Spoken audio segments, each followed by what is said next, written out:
Hello champions, welcome to all of you again. Here I am back to continue your topic magnetic effect of current from class 10 term 2 physics.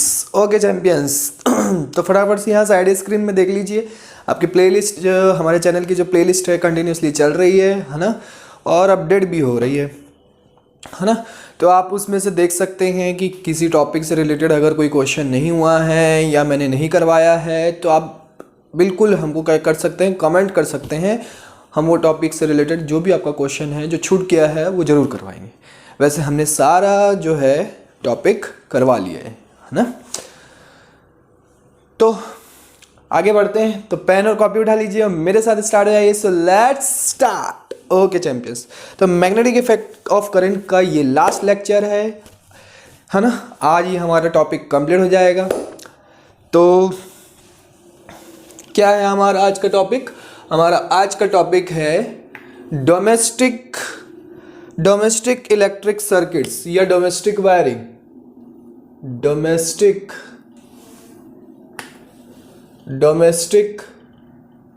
Electric circuit है ना। Domestic electric circuit जो होता है वो कैसे होता है, domestic wiring कैसे होती है ना, ये सारी चीज़ें आपको डिटेल में पढ़ना है। तो यहाँ पे क्या होता है बेसिकली, देखिए यहाँ पे पावर स्टेशन में क्या होता है, ये हमारा पावर स्टेशन है ना। यहाँ पे क्या होता है, इलेक्ट्रिसिटी प्रोड्यूस की जाती है। हमने देखा इलेक्ट्रिसिटी बहुत सारे तरीक़ों से प्रोड्यूस की जाती है ना। जैसे कि हमने देखा कि जनरेटर में हम आर्मेचर को घुमाते हैं, हमने पढ़ा है ना, उसमें डीसी करंट और एसी करंट दोनों जनरेट किया जाता है ना। तो वो इलेक्ट्रिसिटी, इस पावर स्टेशन में इलेक्ट्रिसिटी जनरेट किया जाता है। पावर स्टेशन बहुत सारे टाइप के होते हैं जो आप लोग नेक्स्ट चैप्टर पढ़ेंगे सोर्स ऑफ एनर्जी में है ना, जहाँ से एनर्जी, इलेक्ट्रिकल एनर्जी जनरेट की जाती है। तो सोर्सेस ऑफ एनर्जी क्या क्या है आपकी, सोर्स ऑफ एनर्जी क्या क्या है, थर्मल पावर प्लांट है ना, हाइड्रोस्टैटिक पावर प्लांट जहाँ पे डैम वगैरह रहते हैं और वाटर के थ्रू, टरबाइन के थ्रू हम क्या करते हैं, इलेक्ट्रिसिटी प्रोड्यूस करते हैं। ऐसे बहुत सारे पावर प्लांट मिलेंगे, न्यूक्लियर पावर प्लांट मिलेंगे आपको। तो बहुत सारे पावर प्लांट्स हैं जहाँ से क्या होती है, इलेक्ट्रिसिटी प्रोड्यूस करवाई जाती है। ठीक है, अब ये पावर स्टेशन में इलेक्ट्रिसिटी तो प्रोड्यूस हो गई, पर उसके बाद हमारे घरों तक कैसे पहुंचती है? तो हमारे घरों तक पहुंचती है टू वायर्स के थ्रू। तो यहाँ पे दो वायर मैं ड्रॉ कर देता हूँ। ये हमने मान लिया दो वायर और पोल्स लगे रहते हैं। देखिए रोड के साइड्स में क्या रहते हैं, पोल्स लगे रहते हैं, वो है ना। उस पोल्स के थ्रू, उन पोल्स के थ्रू और वायर के थ्रू हमारे घरों तक क्या होती है, करंट पहुंचती है। अब ये जो दो वायर होती है सर, तो दो वायर ही क्यों यूज करते हैं? करंट तो सिंगल वायर में भी हो सकती है ना।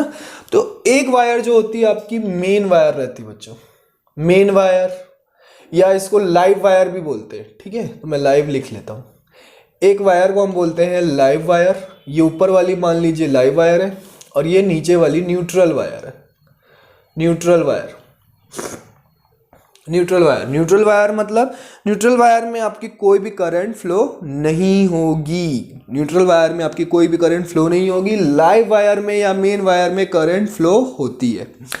अब ऐसा क्यों?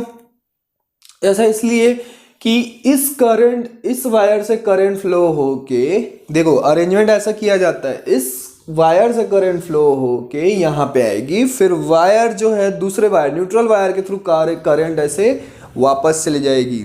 ऐसा होता है क्या? ऐसा होता है क्या? न्यूट्रल वायर के थ्रू करंट वापस चले जाएगी? नहीं, जितनी करंट यूज होगी है ना, न्यूट्रल वायर से करंट फ्लो नहीं होती है, लाइव वायर से करंट फ्लो होती है। अभी बेसिकली आप यही समझिए। ठीक है, आगे बढ़ते हैं। फिर इस लाइव वायर में क्या लगा रहता है, फ्यूज लगा देते हैं है ना। ये क्या लगा देते हैं, फ्यूज। अभी थोड़ी देर में पढ़ेंगे हम कि फ्यूज होता क्या है। ठीक है, लाइव वायर में क्या लगा देते हैं, फ्यूज लगा देते हैं। अभी बेसिकली आप समझिए कि डोमेस्टिक इलेक्ट्रिक करंट जो है कैसे, सर्किट कैसे बनाया जाता है और उसमें करंट कैसे फ्लो करवाई जाती है।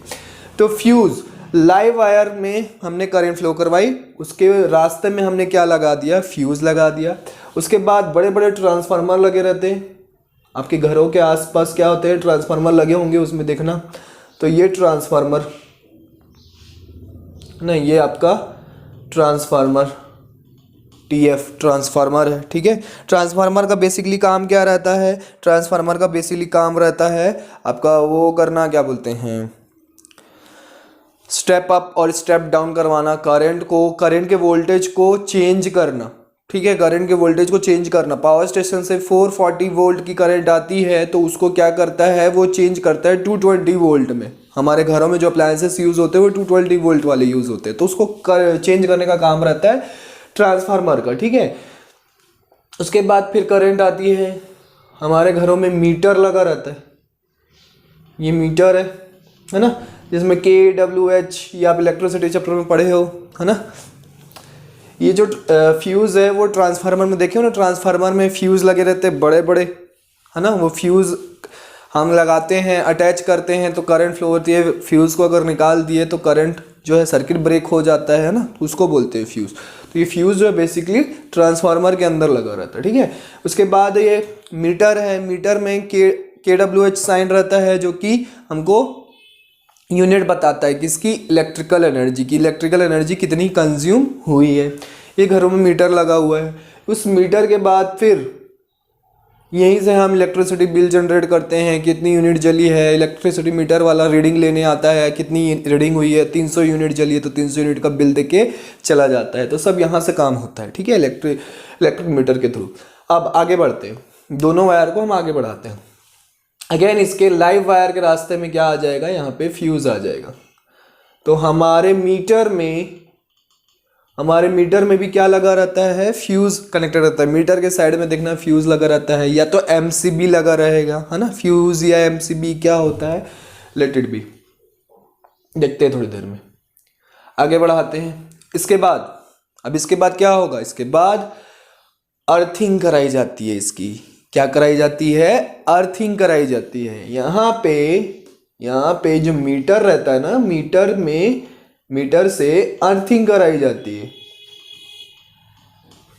ऐसे अर्थिंग कराई जाती है। अब ये अर्थिंग क्या होता है सर, अर्थिंग बेसिकली वो होता है कि जैसे कि करंट जो है बहुत ज़्यादा, मतलब जितनी ज़्यादा यूज़ हुई, ठीक है, करंट की जो एनर्जी जितनी ज़्यादा यूज़ हुई, फिर उसके बाद जो एनर्जी जो है मतलब कैसे समझाऊं कि जैसे ओवरलोडिंग हो गई, करंट की क्या हो गई, ओवरलोडिंग हो गई। तो ओवरलोडिंग से बचने के लिए अर्थिंग की जाती है घरों में। क्या की जाती है, अर्थिंग की जाती है।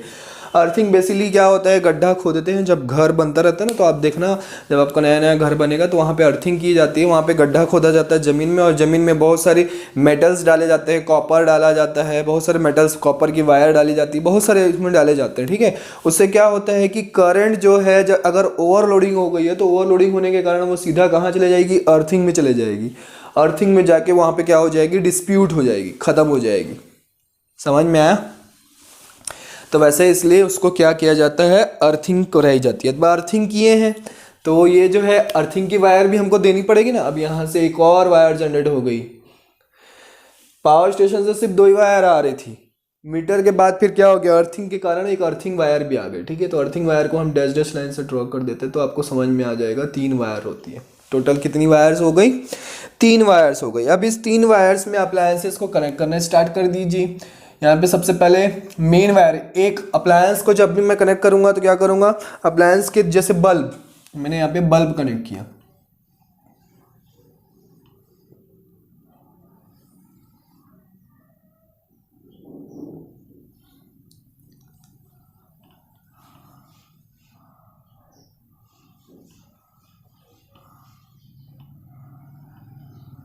है ना, ये मैंने बल्ब कनेक्ट किया।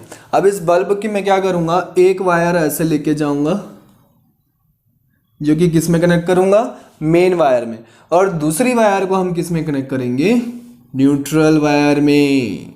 तभी तो सर्किट कंप्लीट होगा। न्यूट्रल वायर बेसिकली इसलिए लगाया जाता है ताकि सर्किट आपका कंप्लीट हो जाए। अब देखो ये मेन वायर से क्या हुई, करंट आई, इसमें फ्लो करवाई, इसमें फ्लो होके करंट होके ऐसे क्या हो गया, वायर इसमें करंट किस में चले गई, न्यूट्रल वायर में चले गई, ठीक है।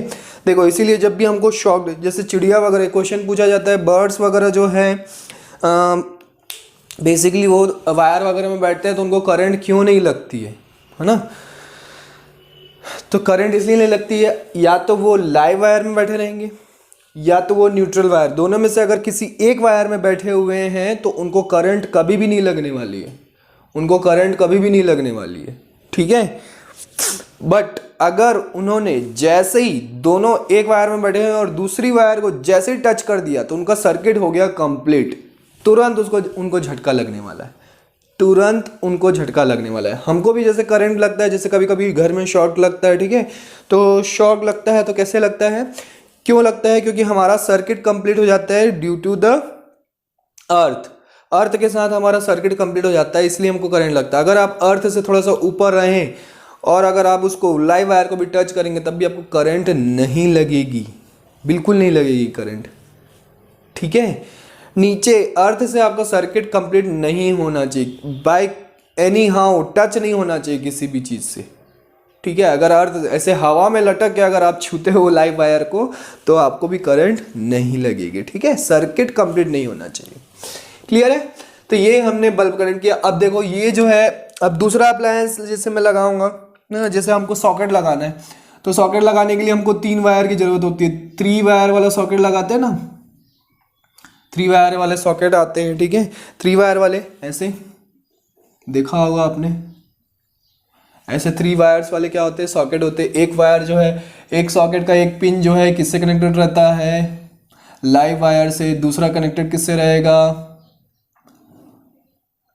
न्यूट्रल वायर से। और तीसरा आपका कनेक्टेड रहेगा किससे, अर्थिंग से। तो जो 3 पिन रहती है ना, 3 पिन, उसमें बेसिकली एक अर्थिंग के लिए रहता है, ठीक है, ओवरलोडिंग वगैरह से बचाने के लिए। सब क्या होता है हम सारी चीज़ें देखेंगे। तो ये यहाँ पे आपका हो गया सर्किट कंप्लीट। ऐसे ही आप क्या कर सकते हो, बहुत सारे अप्लायंस कनेक्ट करते जाते हो। तो ये जो 2 अप्लायंस जैसे हैं तो ये एक दूसरे के क्या है, पैरेलल है कि सीरीज में है, पैरेलल में है कि सीरीज में। देखिए ये करंट आगे गई, मान लो ये फ्यूज होता है तो क्या यह करंट आगे नहीं बढ़ेगी, बढ़ेगी। अगर मैं इस सॉकेट को इससे इस यहाँ पे अगर कनेक्ट कर देता तब वो सीरीज हो जाता, तब वो क्या हो जाता, सीरीज हो जाता, क्योंकि करंट का पाथ जाने का यही है, करंट का पाथ जाने का यही है। जैसे मान लो यहाँ पे सॉकेट लगा देता हूँ मैं, तो अब इस सॉकेट में करंट नहीं जाएगी अगर ये बल्ब फ्यूज हो गया तो, समझ में आया। इसीलिए घरों में जितने भी अप्लायंसेस होते हैं वो सब पैरेलली अरेंज किया जाता है। मैंने पढ़ाया भी है आपको, है ना, पैरेलली कॉम्बिनेशन। जब इलेक्ट्रिसिटी में पढ़ा था कॉम्बिनेशन ऑफ रेजिस्टेंस, तब उसमें मैंने बहुत अच्छे से बताया है कि घरों में जो अप्लायंसेस यूज होते हैं वो कैसे कनेक्टेड रहते हैं, पैरेलली। अब पैरेलली कनेक्ट करने का दूसरा रीज़न भी है, उससे रेजिस्टेंस जो है, ओवरऑल इक्विवेलेंट रेजिस्टेंस जो है वो क्या हो जाता है, लो हो जाता है और आपको बहुत अच्छी करंट मिल पाती है। क्लियर है ये डोमेस्टिक इलेक्ट्रिक सर्किट, समझ में आया कैसे क्या होता है, ठीक है। आगे बढ़ते हैं, है ना। अर्थिंग समझ में आ गया हमको, अर्थिंग क्यों की जाती है, ओवरलोडिंग से बचने के लिए, है ना, ओवरलोडिंग से बचने के लिए। अब इलेक्ट्रिक फ्यूज क्या होता है, इलेक्ट्रिक फ्यूज, ठीक है, फ्यूज क्या होता है वो पढ़ते हैं। फ्यूज बेसिकली 2 चीज़ों से बचाने के लिए फ्यूज लगाया जाता है। एक होता है शॉर्ट सर्किट,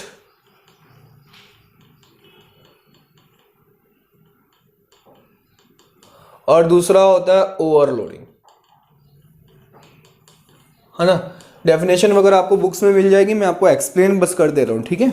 शॉर्ट सर्किट क्या होता है, शॉर्ट सर्किट जब आप क्या करते हो, अगर न्यूट्रल वायर को लाइव वायर से ऐसे आप टच कर दोगे, है ना, कॉपर वायर दोनों तरफ आपने छील दिया, वायर इंसुलेटेड होती है ना, दोनों तरफ आपने छील दिया, उसमें करंट फ्लो कर रही है, ठीक है, आपने दोनों को ऐसे क्या कर दिया, टच करवा दिया। तो जैसे ही अगर आप न्यूट्रल वायर और उसको टच करवाते हो तो सर्किट हो जाता है क्या, कंप्लीट, और जिससे क्या हो जाता है आपका, अब वो जो सर्किट है वो ऐसे राउंड हो गई ना, वायर कैसे हो गई, एक दूसरे से ऐसे राउंड हो गई। अब करंट आएगी ऐसे घूमेगी तो एक दूसरे से क्या होगी, टकराएगी, है ना।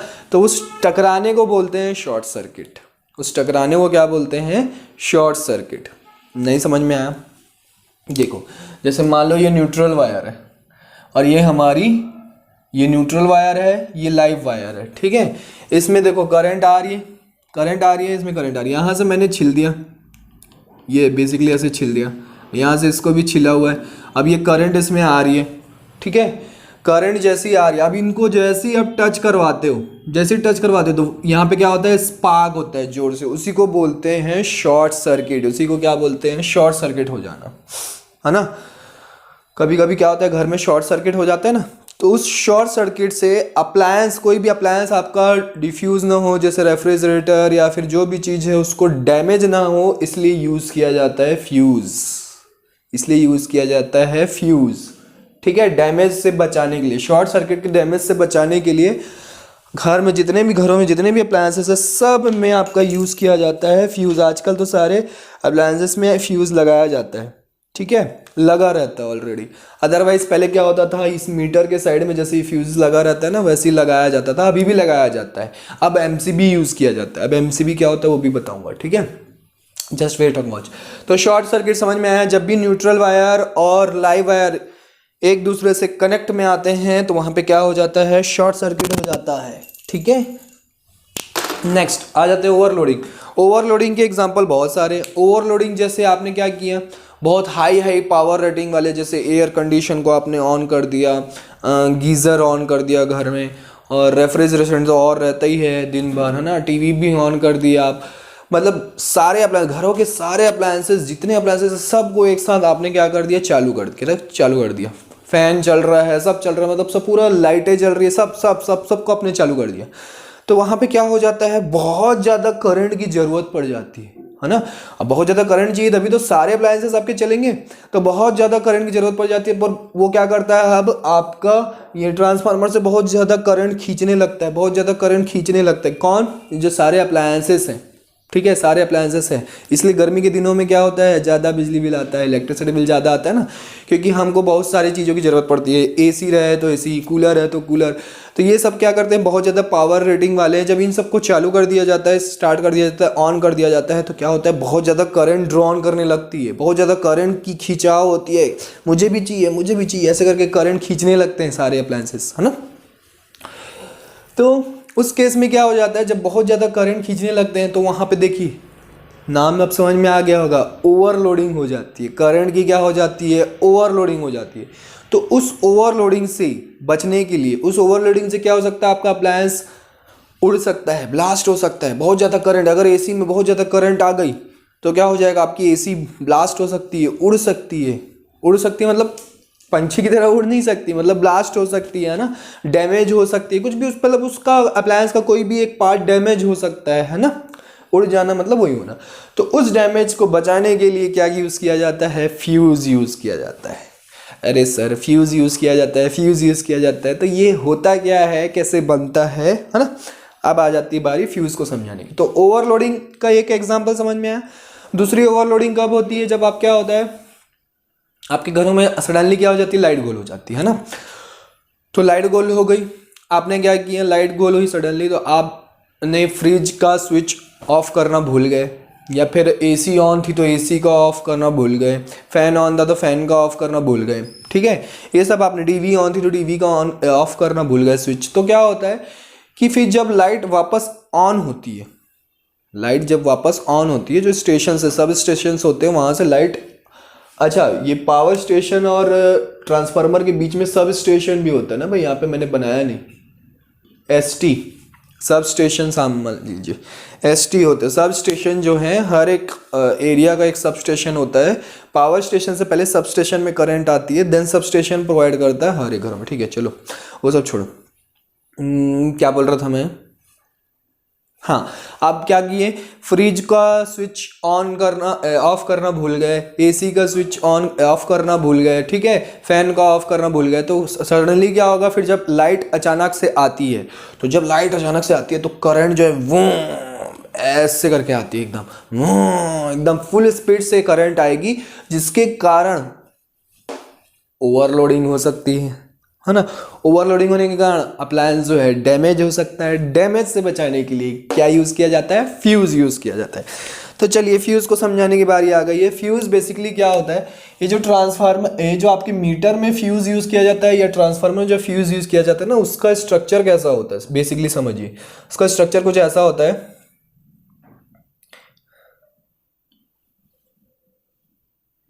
ना। ये इसके ये पिन रहते हैं ट्रांसफार्मर में, जैसे ये ट्रांसफार्मर, ये पिन है। अब इसमें मुझे फ्यूज क्या करना है, कनेक्ट करना है। तो फ्यूज कनेक्ट करने के लिए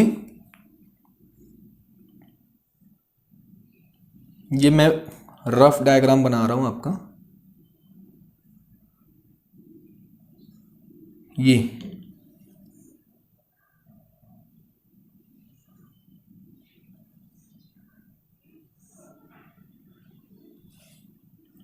होता है, ये आपका फ्यूज होता है। ठीक है, देखा है आपने ट्रांसफार्मर में कभी देखा है ऐसा फ्यूज, है ना।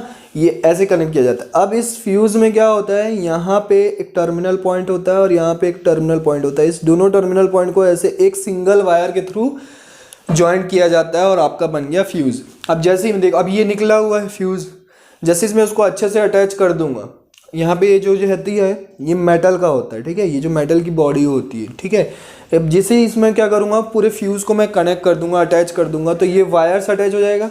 अब ये देखो, ये सर्किट पूरा कंप्लीट हो गया। सर्किट कंप्लीट हो गया तो करंट फ्लो होना क्या हो जाता है, स्टार्ट हो जाता है। जैसे ही आप फ्यूज़ निकालोगे, ये टर्मिनल और ये टर्मिनल, ये दो टर्मिनल होते हैं। ये मान लो ये लाइव वायर का है और ये न्यूट्रल वायर का। ये आपकी लाइव वायर का टर्मिनल और ये न्यूट्रल वायर का टर्मिनल है।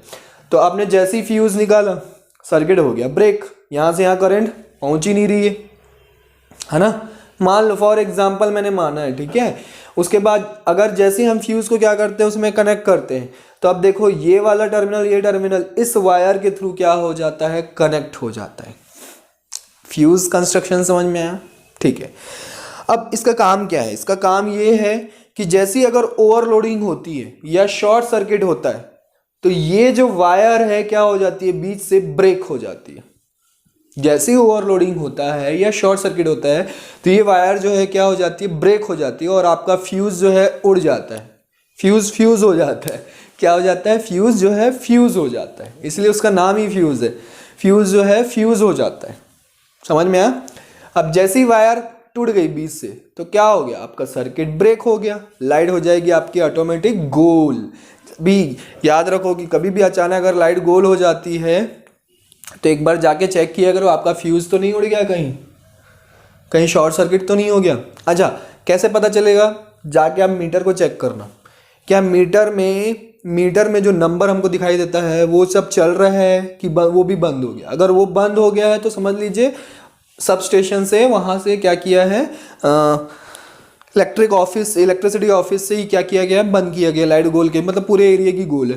पर अगर मीटर चालू है आपका, मीटर में लाइट जल रही है, उसमें नंबर रन कर रहे हैं और आपके घरों में लाइट गोल है, तो समझ जाइए कि आपका फ्यूज़ जो है उड़ा हुआ है। समझ में आया। तो जाके फ्यूज़ को आप क्या करेंगे, अब इसको रिपेयर कैसे करेंगे, आप खुद ही रिपेयर कर सकते हैं। ये जो वायर होती है बहुत ही पतली वायर ली जाती है, बहुत ही पतली वायर ली जाती है। क्यों पतली वायर ली जाती है, बताइए क्यों पतली वायर ली जाती है। रेजिस्टेंस का फॉर्मूला क्या होता है, रेजिस्टेंस का फॉर्मूला होता है rho L by A. Resistance का फॉर्मूला क्या होता है, रो एल बाय ए, है ना। Resistivity, length, area. तो अगर पतली वायर लेंगे तो एरिया क्या हो जाएगा, कम। एरिया कम हो जाएगा तो रेजिस्टेंस क्या हो जाएगा, ज़्यादा। फॉर थिन वायर, ये जो होती है बहुत ही थिन वायर होती है। ठीक है, थिन वायर के लिए क्या होगा, एरिया क्या होगा आपका, बहुत ज़्यादा कम। एरिया कम हो जाएगा तो रेजिस्टेंस हो जाएगा बहुत ज़्यादा। रेजिस्टेंस इंक्रीज हो गया, रेजिस्टेंस इंक्रीज हो गया तो करंट जो है वो क्या हो जाएगी, लो हो जाएगी। करंट, रेजिस्टेंस अगर बहुत ज़्यादा हो गया तो करंट लो हो जाएगी, मतलब करंट की स्पीड बहुत कम हो जाएगी। करंट की स्पीड बहुत कम हो जाएगी। करंट की स्पीड अगर बहुत कम होगी तो वहाँ पे क्या हो जाएगा, हीटिंग इफेक्ट बहुत ज़्यादा हो जाएगा। हीटिंग इफेक्ट जैसे ही ज़्यादा होगा तो वो क्या हो जाएगा, ये वायर जल जाती है और वो फ्यूज़ हो जाता है और बीच से ब्रेक हो जाती है। समझ में आया। इसीलिए बहुत ही थिन वायर यूज़ करना। तो आप घर में नॉर्मली बहुत सारी वायर पड़े रहती है, उसको इंसुलेटेड रहती है, तो उसके पूरे जो इंसुलेटेड पार्ट है, प्लास्टिक कोट है, उसको आप पूरा छिल के बाहर कर देना। जो कॉपर पार्ट है आपका, उसको आप क्या कर सकते हो, फिर से रीजॉइन करके, रीअटैच करके फिर से फ्यूज़ को रिपेयर कर सकते हो। ठीक, ये you can do by your self. बहुत ही ईजी है, कोई बहुत बड़ा काम नहीं है ना। पर ये याद रखना कि थिन वायर यूज़ करना। देखिए, अगर हम मोटी वायर यूज़ करेंगे तो क्या होगा, मोटी वायर, थिक वायर यूज़ करेंगे तो एरिया ज़्यादा हो जाएगा। एरिया ज़्यादा हो जाएगा तो रेजिस्टेंस क्या हो जाएगा, लो। रेजिस्टेंस लो हो जाएगा तो करंट का जो स्पीड है वो ज़्यादा हो जाएगा। करंट का स्पीड ज़्यादा हो जाएगा तो हीटिंग इफेक्ट भी नहीं होगा, है ना। करंट का स्पीड ज़्यादा हो जाएगा, ओवरलोडिंग, ऑलरेडी ओवरलोडिंग हुई हुई है और शॉर्ट सर्किट भी हुआ है, तो क्या हो जाएगा, करंट ऑलरेडी बहुत ज़्यादा फ्लो हो रही है। अब करंट को रोकने का काम कौन करेगा, रेजिस्टेंस। तो जब रेजिस्टेंस ही लो हो जाएगा तो करंट को रोकेगा कैसे, करंट रुकेगा नहीं, सर्किट ब्रेक होगा नहीं, तो आपका अप्लायंस जो है डैमेज हो सकता है। समझ में आई कहानी। वैसे तो आजकल सारे अप्लायंसेस में फ्यूज़ लगा दिए जाते हैं, सारे अप्लायंसेस के अपने ओन फ्यूज़ रहते हैं, ठीक है। बट अगर ऐसा कभी भी उससे भी जब बहुत ज़्यादा ओवरलोडिंग हो जाएगी तब तो ऐसा होता ही है, ठीक है। अब क्या होता है यहाँ पे, अब एमसीबी यूज़ होता है। क्या यूज़ होता है, एमसीबी यूज़ होता है। एमसीबी किसको बोलते हैं, मैं आपको एक फ़ोटो दिखाने की कोशिश करता हूँ बुक से, है ना।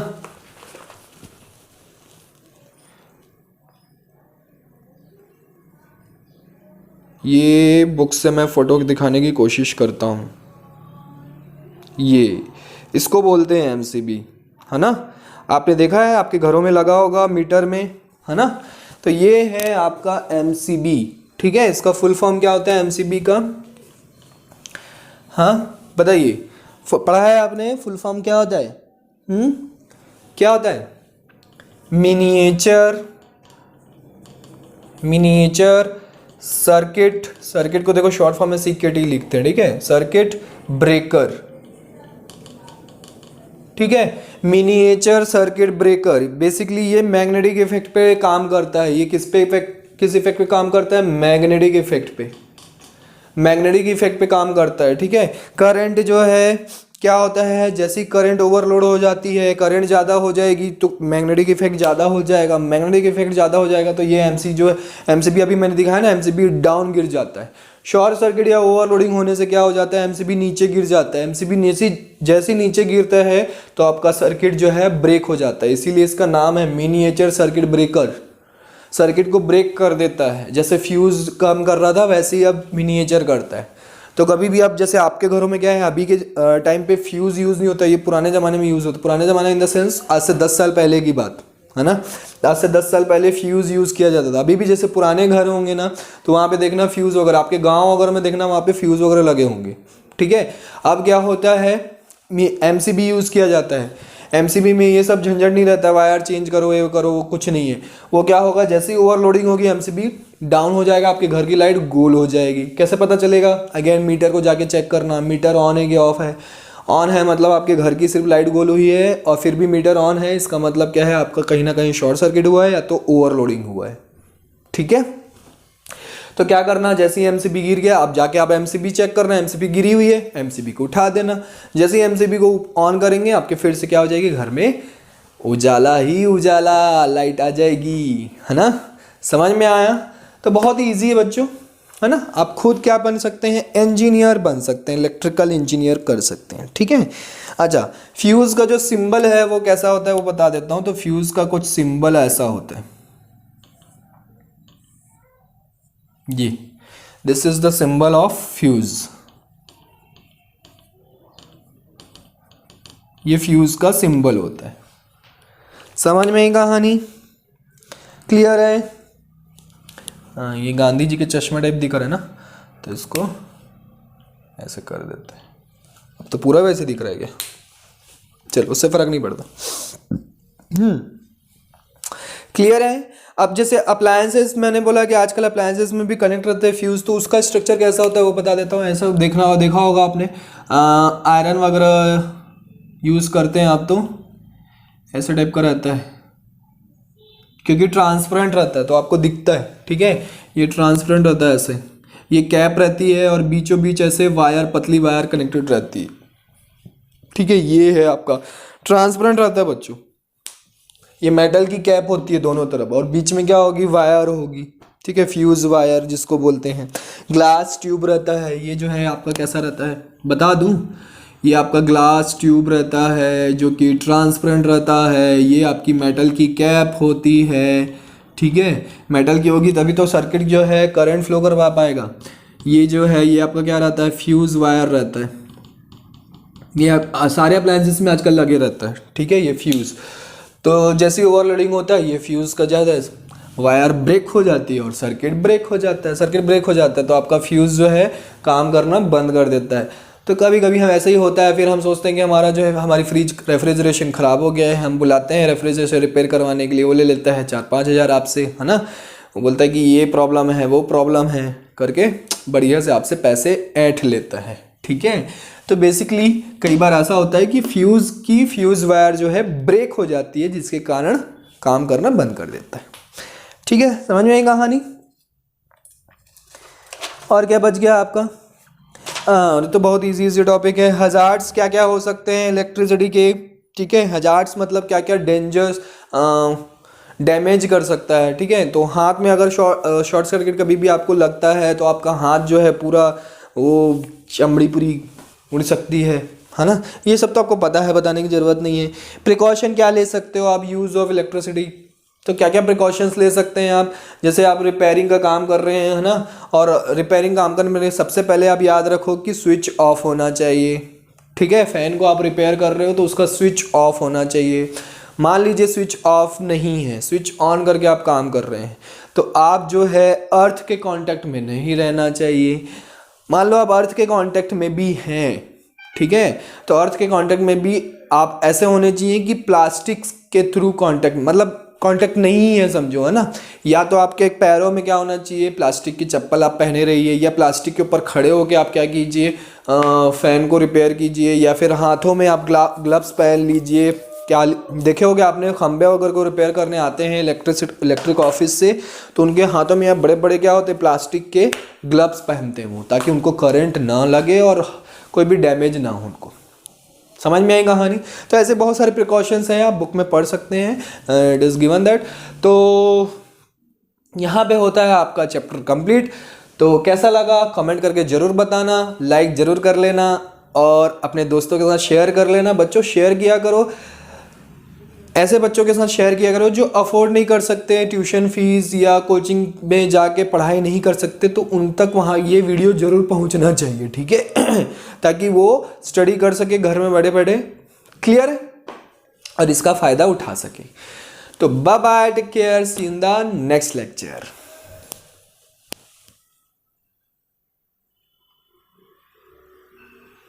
ब्लर हो गया था ना, वीडियो ब्लर हो गया था, और आप लोगों ने बताया नहीं सर, हम कैसे बता सकते हैं। कोई बात नहीं, तो bye bye, take care, see you in the next lecture.